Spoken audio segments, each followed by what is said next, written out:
Okay, so here we are, a bit more SPQR goodness or whatever. This is the Battle of Metaurus.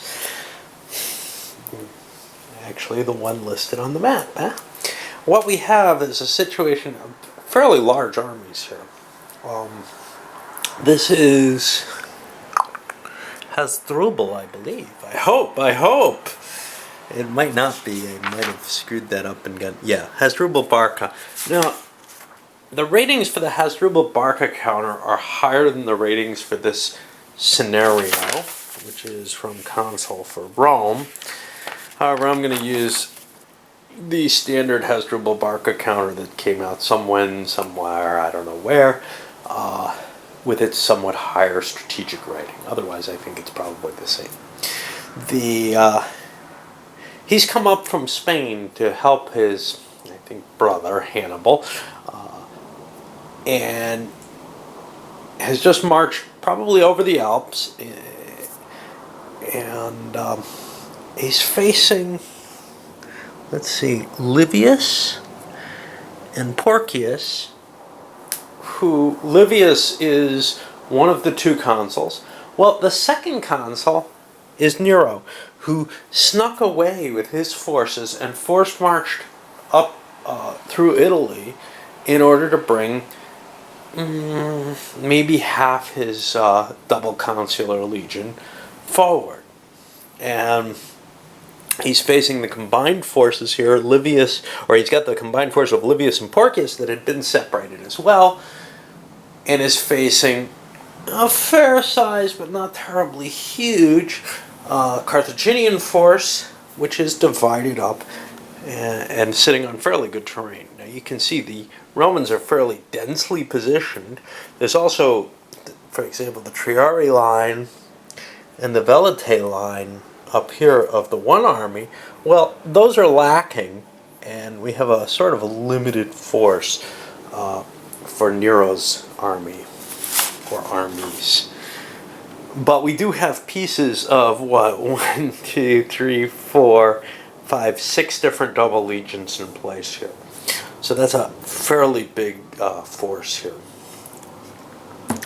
And then up here, let's take a look at what Hasdrubal brings with him. A bunch of Iberian lights. Now here, for this scenario, they suggest, oh, these were supposed to have fought in the Roman style, so they're suggesting using them as mediums, but they don't say take away their javelin ability. So I think what they're looking at is that they're fighting more like the legionary units and treat them as the slightly heavier medium infantry.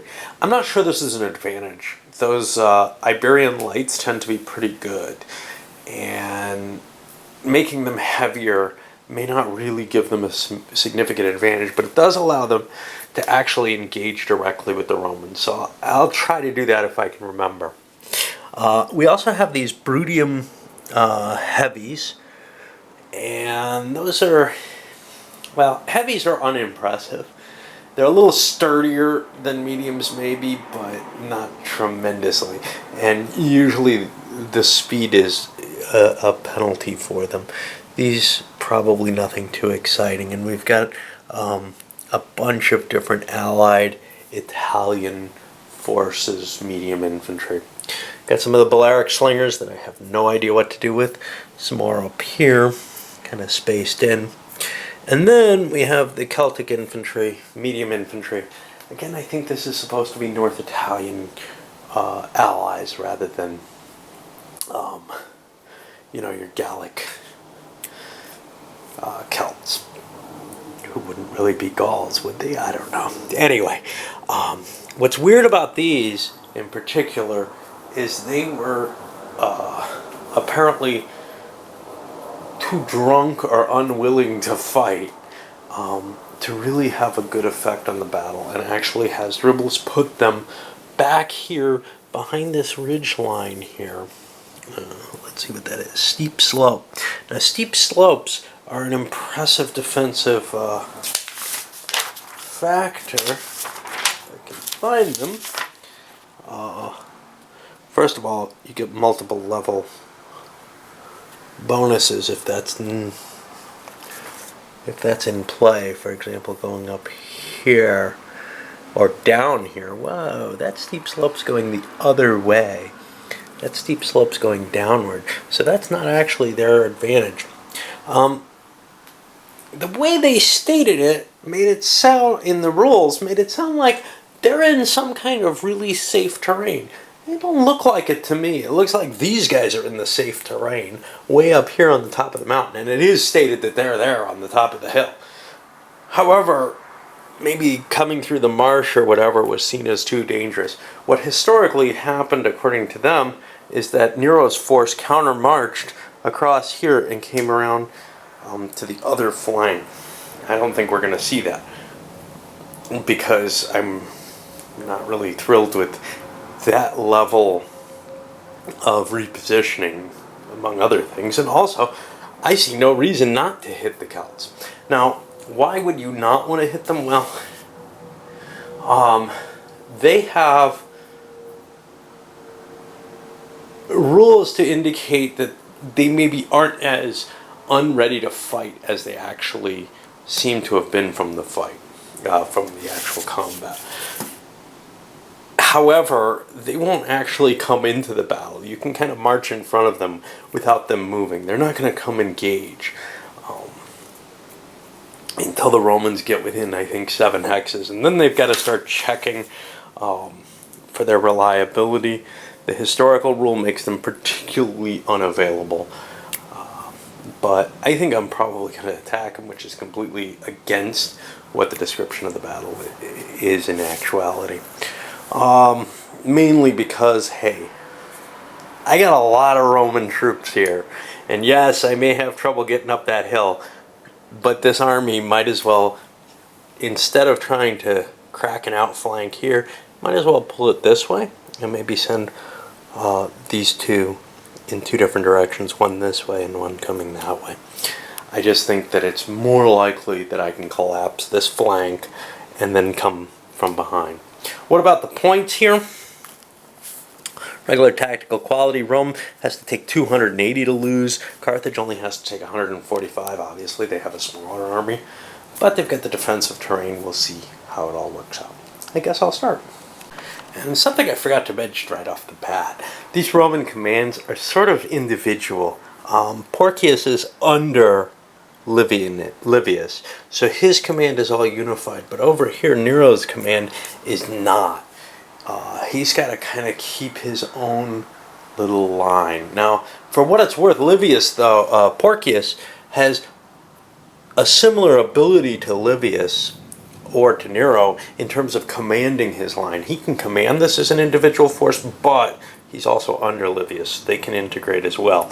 Nero's force cannot. So there's going to be a little bit of, differences to the normal Roman command line. We have several people who have the ability to issue line commands this way, kind of like a proconsul would.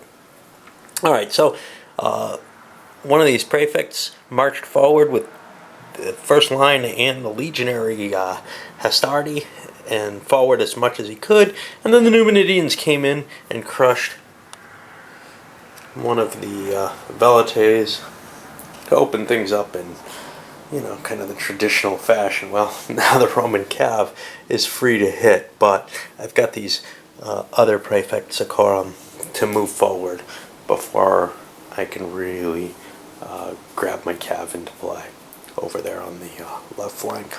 So here we are with the Romans beginning to climb their way up to this highland. The cav actually drove away and routed one of the Numidian cav units.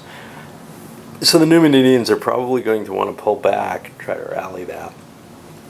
We've got some losses up there I ought to be keeping track of. Just get my points down. What do we got there? 5 Romans. They've got a, if I remember, a pretty high number. I didn't write it down. They're at 280. And it's 145 for Carthage. We don't have to worry about withdrawals or anything like that. Alright, nothing complex here. Just one army on the field, whatever. One thing we had was the Hasdrubal moved his light infantry forward, or mediums as it is now, onto the crest here. Better defensive position. Largely, I just tried to move some of my forces about with the Carthaginians. Slightly better defensive positions as far as I could tell. One of them is taking the crest here of the ridge, but the Romans were able to trump in and prevent him from completely moving his forces into place, which means 1, 2, 3, 4, 5. We're going to see some engagement there with the Velites probably hitting before Carthage is able to get its forces completely into place. So we've seen the Roman cav kind of defeating the Numidians that came forward. Not a terrible loss, except for the tactical quality points involved in losing one of those units, but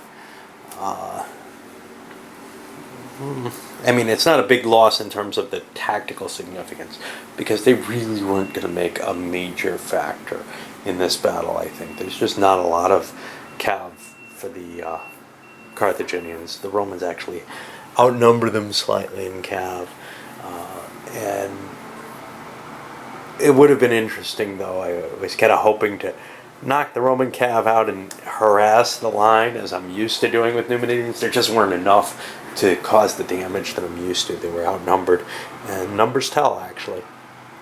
Here we see the Velites moving forward. Some of them have hit those skirmishers already and sent them flying.